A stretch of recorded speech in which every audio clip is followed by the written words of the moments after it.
Right to our panel. Joining us now is political strategist Angela Rye, who's a principal at Impact Strategies, Professor James Peterson, who's Director of Africana Studies at Lehigh University, and of course with me here in the studio is Jonathan Capehart of the Washington Post, who's just rushed from the set of The Cycle. John, leaving aside Miss Palin's fertility for a moment, let's talk about her approach to Syria.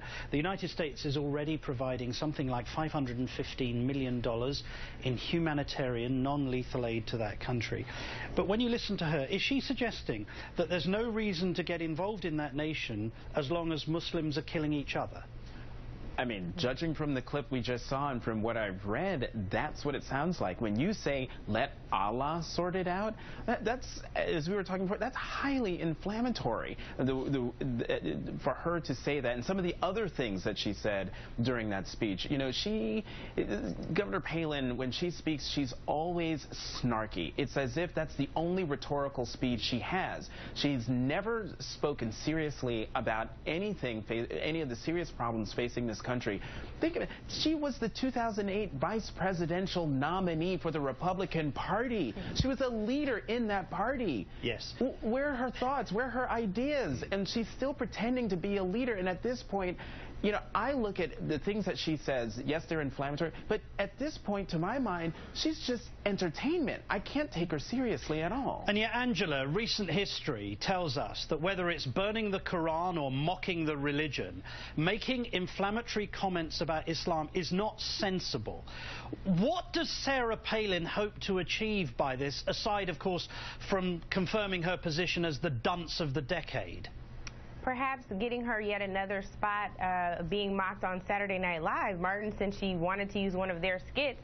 But I think, you know, there's a real problem here, and that is the oversimplification of our diplomatic efforts, of our national security, and making fun of the plight of people who have been harmed, been gassed. That is a tremendous issue. And the fact that, again, to Jonathan's point, she continues to make jokes about it, make light about it. She talked about Allah Akbar in her comments earlier, which means God is great, so if she wants Allah to take care of it, she was trying to be funny, but she walked herself right back into that. You have a tremendous issue here. And the fact that she would make light of something that is a huge decision for our president to make, where he's trying to decide whether to arm the rebels, and that indeed is what he's going to do, or whether it's more of a wartime strategy, it's just really unfortunate that even here we can't see a bipartisan solution and approach to this.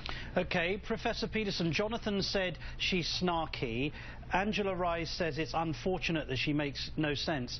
But isn't it more serious than both of those terms convey? Well, it is in some ways, because remember, although we don't really take her too seriously, and I'm speaking of those of us on this panel, she does have a large following. And Martin, what you're getting at is what's more troublesome here is that this can be used as a sound bite around the world to represent the ways in which Americans think about Islam, which is a sad thing. First of all, it obviously gets to the point of we have 1 million or more American Muslims. And so it's disrespecting large groups of people. Many of whom, by the way, serve in the United States military. That's where they are right now. Keep going, Professor Peterson. Well, I think at the end of the day, we have to also understand what this does politically, is that, because I got to be honest with you, I am not in favor of any kind of aggressive military intervention in Syria. I don't want to see boots on the ground. I'm not even sure if we should go the way of a no-fly zone. The humanitarian aid is great, but this kind of language from someone like Sarah Palin also feeds the aggressive military-industrial complex. So those of us who are a little bit more hawkish in this country will be ginned up by this kind of language around Syria and around what's going on, and that unfortunately leads us too quickly and too aggressively down the down the road of war. Okay, and Jonathan, speaking of what the professor has just referred to, we have to bring in the great Dick Cheney, who reared his head this weekend, and obviously he's amply qualified to discuss these matters. Here he is talking about the president. In terms of credibility, I don't think he has credibility. I know one of the biggest problems we have is we've got an important point where the President of the United States ought to be able to stand up and say, this is a righteous program, it's a good program, it's saving American lives, and I support it. And the problem is the guy has failed to be forthright and honest and credible on things like Benghazi and the IRS. So he's got no credibility. So, John, just so I can get this straight, you heard what he said about honest and forthright. The guy who sold the invasion of Iraq on the basis of non-existent weapons of mass destruction, he's now the world's authority on presidential honesty and probity. I mean, that clip right there is just the very video definition of rich. The idea that Vice President Cheney, who has probably the lowest credibility rating, approval rating of anybody in the Bush administration, lecturing the President of the United States on what it means to be credible, about what it means to be honest. A leader, and honesty is just breathtaking, absolutely breathtaking. Angela, what's your reaction to the great Dick Cheney there? Well, first I have to say, Martin, that I laughed, and I totally agree with Jonathan. I think it's ironic that here is this man who shot his friend in the face. So the king of friendly fire, who has comments about the credibility of our president, $800 billion later after the Iraq war, he's talking credibility here. So he supports the president, there's the friendly fire, but then he says that he's not credible. I can't believe it. The only thing I can say to you, Martin, is that this is what Dick Cheney should do about credibility. Zip it. Right. Professor Peterson, speaking of the NSA controversy, Edward Snowden gave an exclusive interview to The Guardian today, and he was asked what he thought of Dick Cheney calling him a traitor. Mr. Snowden said that being called a traitor by Dick Cheney is the highest honor you can give an American. Professor. Listen, look, this is the moment in American politics where there are just too many strange bedfellows to account for right here.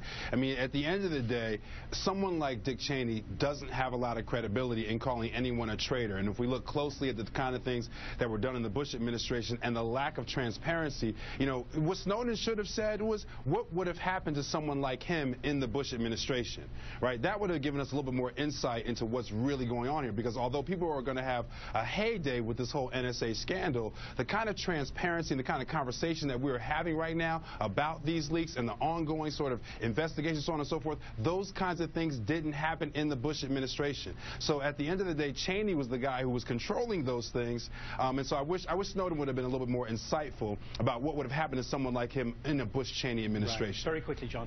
This match, I don't know if I can say this word, but this pissing match between Vice President Cheney and Edward Snowden is just, it's unbelievable. We've fallen down the rabbit hole. I wish Snowden, if he is standing by his convictions, why is he having this pissing match with Dick Cheney in Hong Kong and not here in the United States? That's a very good question, and we look forward to him answering it. Angela Rye, Jonathan Capehart, and Professor James Peterson, thank you so much. Coming up, immigration reform. It's most certainly getting hot in here, isn't it, Mr. Rubio? This is how we do it. This is how we do it. La, la, la, la, la. What are you doing?